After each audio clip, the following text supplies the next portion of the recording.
Sir ಕ್ರಿಕೆಟ್ನಲ್ಲಿ technique ಅನ್ನೋದು ಎಷ್ಟು ಮುಖ್ಯವಾಗುತ್ತೆ, ಹಾಗೆ ಟೆಕ್ನಿಕ್ ಹೇಗಿರಬೇಕು ಅಂತ? ಟೆಕ್ನಿಕ್ಗೆ ತುಂಬ ಕಾಮನ್ ಆಗಿ ನಾವೆಲ್ಲ ಹೇಳೋದು ಅದೇ ನನ್ನ ಎಕ್ಸ್ಪರ್ಟೀಸು. ಟೆಕ್ನಿಕ್ಕೇ ನನ್ನ ಎಕ್ಸ್ಪರ್ಟೀಸು. ಇದು ಒಂದು ಬೇಸ್ಮೆಂಟ್ ಆಗ್ದಂಗೆ ಇದು. ಸೊ ಒಂದು ಬಿಲ್ಡಿಂಗ್ಗೆ ಬೇಸ್ಮೆಂಟ್ ಎಷ್ಟು ಮುಖ್ಯನೋ ಟೆಕ್ನಿಕ್ ಎಲ್ಲ ನಮಗೇನು ಅದೇನೇ ಬರೋದು. ಸಿಂಪಲಾಗಿ ಅರ್ಥ ಮಾಡ್ಕೋಬೇಕು ಅಂದರೆ ಟೆಕ್ನಿಕ್ಕು ಬೇಸ್ಮೆಂಟ್ ಆದರೆ ಸ್ಕಿಲ್ಸು ನಿಮಗೆ ದಿ ಬಿಲ್ಡಿಂಗ್.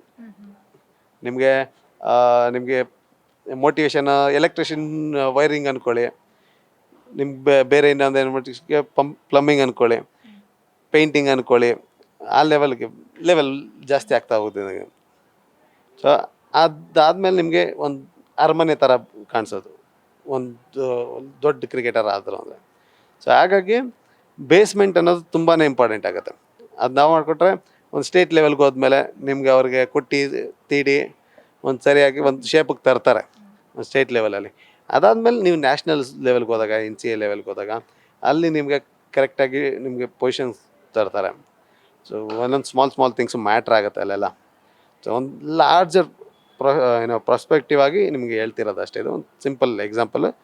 ಸೊ ಹಾಗಾಗಿ ಸೊ ಫೌಂಡೇಶನ್ ಸ್ಟ್ರಾಂಗ್ ಇಲ್ಲ ಅಂದರೆ ನೀವು ಜಾಸ್ತಿ ದೂರ ಹೋಗೋಕ್ಕಾಗಲ್ಲ.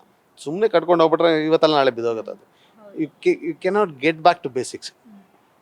ನೀವು ತುಂಬ ಜನ ಕೇಳಿರ್ಬೋದು ಔಟ್ ಆಫ್ ಫಾರ್ಮ್ ಹೋದಾಗ, ಇಂಟರ್ನ್ಯಾಷನಲ್ ಕ್ರಿಕೆಟ್ ಆಗಿರ್ಬೋದು, ಇಂಟರ್ನ್ಯಾಷನಲ್ ಕ್ರಿಕೆಟ್ ಅಷ್ಟೇ ಔಟ್ ಆಫ್ ಫಾರ್ಮ್ ಹೋದಾಗ ಗೆಟ್ ಬ್ಯಾಕ್ ಟು ಬೇಸಿಕ್ಸ್ ಅಂತೀವಿ. ಅವ್ರ ಬೇಸಿಕ್ ಸ್ಟ್ರಾಂಗ್ ಇಲ್ಲ ಅಂದರೆ ಎಲ್ಲಿಂದ ಗೆಟ್ ಬ್ಯಾಕ್ ಆಗೋದು ಬೇಸಿಕ್ಸ್ಗೆ? ಸೊ ಬೇಸಿಕ್ ಫೌಂಡೇಶನ್ನೇ ನಾವು ಈಗ ನಮ್ಮ ಬಾಡಿ ಆ್ಯಕ್ಚುಲಿ ಬೇಸಿಕ್ ಮೀನ್ಸ್ ನಮ್ಮ ಬಾಡಿ ಮೂಮೆಂಟ್ಸ್ ನಮ್ಮ ಕಂಟ್ರೋಲಲ್ಲಿರೋದು. ನಾವು ಬಾಡಿನ ನಾವು ಹೇಗೆ ಯೂಸ್ ಮಾಡ್ತೀವಿ ನಮ್ಮ ಬೆಸ್ಟ್ ಲೆವೆಲ್ಗೆ, ಆ ರೀತಿ ಒಂದು ಬೇಸಿಕ್ ಇರೋದು. ಅದಾದಮೇಲೆ ಸ್ಕಿಲ್ ಬರುತ್ತೆ. ನಾವು ಬೇಸಿಕ್ನ ಹೇಗೆ ಯೂಸ್ ಮಾಡ್ಕೋತೀವಿ, ನಮ್ಮ ಟೆಕ್ನಿಕ್ ಹೇಗೆ ಯೂಸ್ ಮಾಡ್ಕೋತೀವಿ ಅನ್ನೋದೇ ಸ್ಕಿಲ್.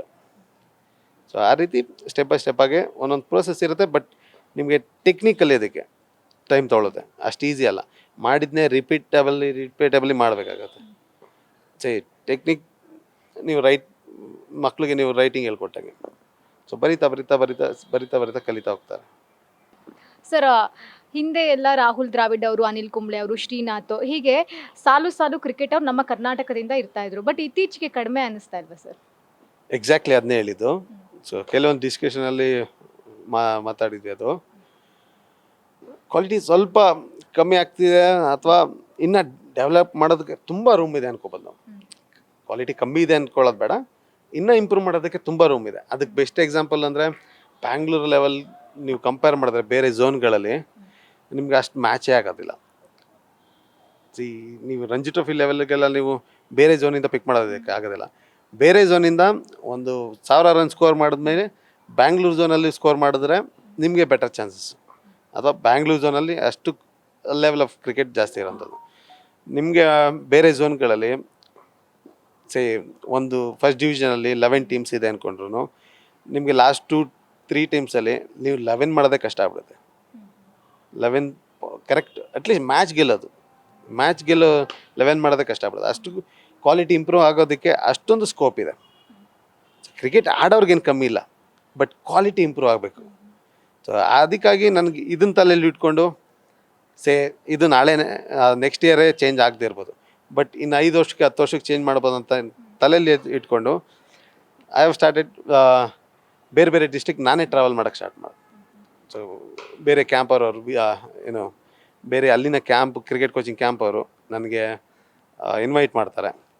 ಅಲ್ಲೋಗಿ ಅವ್ರ ಮಕ್ಕಳಿಗೆ ಒಂದು ಸ್ಟೆಪ್ ಇನ್ನೂ ಮುಂದೆ ತೊಗೊಳೋದಕ್ಕೆ ಅಥವಾ ಒಂದು ಲೈನ್ ಅಥವಾ ಒಂದು ಗ್ಯಾಪ್ನ ಕ್ರಿಯೇಟ್ ಮಾಡೋದಕ್ಕೆ.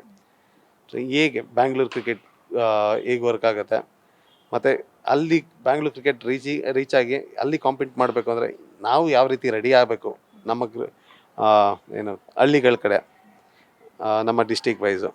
ಸೊ ಆ ಥರ ಒಂದು ಕ್ರಿಕೆಟ್ ಕೋಚಿಂಗ್ ಇನ್ವೈಟ್ ಮಾಡಿದಾಗ ಆ ಡಿಸ್ಟಿಕ್ಗೆ ನಾನೇ ಹೋಗಿ 1 ವೀಕು ಆ ಥರ ಟೈಮ್ ಸ್ಪೆಂಡ್ ಮಾಡಿ ಅವ್ರಿಗೆ ಕಲಿಸ್ಕೊಟ್ಟು ಒಂದು ಪರ್ಸ್ನಲಾಗಿ ಒಂದು ಕ್ಯಾಂಪ್ ಥರನೇ ಮಾಡಿ ಅಲ್ಲಿ ಬರ್ತಾ ಇರೋದು. ಬಟ್ ಇದು ನಾಳೆ ನಡೆದು ಮುಂದಿನ ವರ್ಷ ಚೇಂಜ್ ಆಗುತ್ತೆ ಅಂತಲ್ಲ, ಒಂದು 10 ವರ್ಷ ಆಗಿದ್ರು ಚೇಂಜ್ ಆದರೂ ಸರಿ, ನಮ್ಮ ಎಫರ್ಟು ನಮ್ಮ ಕಡೆಯಿಂದ ಪ್ರಯತ್ನ ನಾವು ಮಾಡ್ತಾನೆ ಇರ್ತೀವಿ. ಸರ್ ಇವಾಗ ನಿಮ್ಮ ಫೇವ್ರೆಟ್ ಕ್ರಿಕೆಟರ್ ಯಾರು ಅಂತ? ನನಗೆ personally A B de Villiers ನನ್ಗೆ ಅವ್ರ ಆ ಆ ಮೈಂಡ್ ಸೆಟ್ಟೇ ನನಗೆ ತುಂಬ ಇಷ್ಟ. ಅದು ಬಿಟ್ಟರೆ ನಮಗೆ ಆಲ್ಮೋಸ್ಟ್ ಎಲ್ಲ ನಮ್ಮ ಲೋಕಲ್ ಕ್ರಿಕೆಟರ್ಸು, ನಮ್ಮ ರಾಹುಲ್ ದ್ರಾವಿಡ್ ಸರ್ ಆಗಿರ್ಬೋದು, ಅನಿಲ್ ಕುಂಬ್ಳೆ ಸರ್ ಆಗಿರ್ಬೋದು, ಅಥವಾ ವಿರಾಟ್ ಕೊಹ್ಲಿನೇ ಆಗಿರ್ಬೋದು, ಅವರಿಂದ ಕಲಿಯೋದು ಜಾಸ್ತಿ. ಹೇಗೆ ಆಡ್ತಿದ್ದಾರೆ, ಏನು ಮೂಮೆಂಟ್ಸ್ ಇದೆ, ಏನು ಯಾವ ರೀತಿ ಆ ಮೂಮೆಂಟ್ನ ಹೇಗೆ ಅಚೀವ್ ಮಾಡ್ತಿದ್ದಾರೆ. ಸೊ ಆ ದೃಷ್ಟಿಯಲ್ಲಿ ಜಾಸ್ತಿ ನೋಡೋದು. ಸೊ ಟ್ರೈನ್ಡ್ ಐ ಅಂತ ಇವೆಲ್ಲ ಕೋಚಸ್ ಐ ಅಂತೀವಿ. ಸೊ ನಾವು ನೋಡೋದು, ನೀವು ನೋಡೋ ಕ್ರಿಕೆಟ್ಗಿಂತ ನಾವು ನೋಡೋ ಕ್ರಿಕೆಟೇ ಡಿಫ್ರೆಂಟ್ ಆಗಿರುತ್ತೆ. ಹೌದು. ನೀವು ಸ್ಕೋರ್ ಬೋರ್ಡ್ ಏನಾಗ್ತಿದೆ, ಆ ಬೌಂಡ್ರಿ ಹೋಯ್ತು ಅದು ನೋಡಿದ್ರೆ ನಾವು ಬೌಂಡ್ರಿ ಈಗೋಯ್ತು, ಎಲ್ಲಿಂದ ಜನ್ರೇಟ್ ಆಯ್ತು, ಹಿಂಗೆ ಹೊಡಿತಾ ಇದ್ದಾನೆ, ಎಲ್ಲಿಂದ ಜನ್ರೇಟ್ ಮಾಡ್ತಾ ಇದ್ದಾನೆ ಪವರು, ಅಥವಾ ಎಷ್ಟು ಜೋರಾಗಿ ಆಗ್ತಾನೆ, ಹೇಗೆ ಬರ್ತಿದೆ ಅವ್ನಿಗೆ, ಎಲ್ಲಿ ಡ್ರೈವ್ ಮಾಡ್ತಿದ್ದಾನೆ ಅಷ್ಟು ಪೇಸು. ಆ ಮೈಂಡ್ ಸೆಟ್ಟಲ್ಲಿ ನಾವು ಒಂದು ಮ್ಯಾಚ್ನ ನೋಡುವಂಥದ್ದು ಒಂದು ಕೋಚ್ ಆಗಿ. ಜನರಲ್ ಪಬ್ಲಿಕ್ ಥರ ನೋಡೋಕ್ಕಾಗಲ್ಲ ಅದು.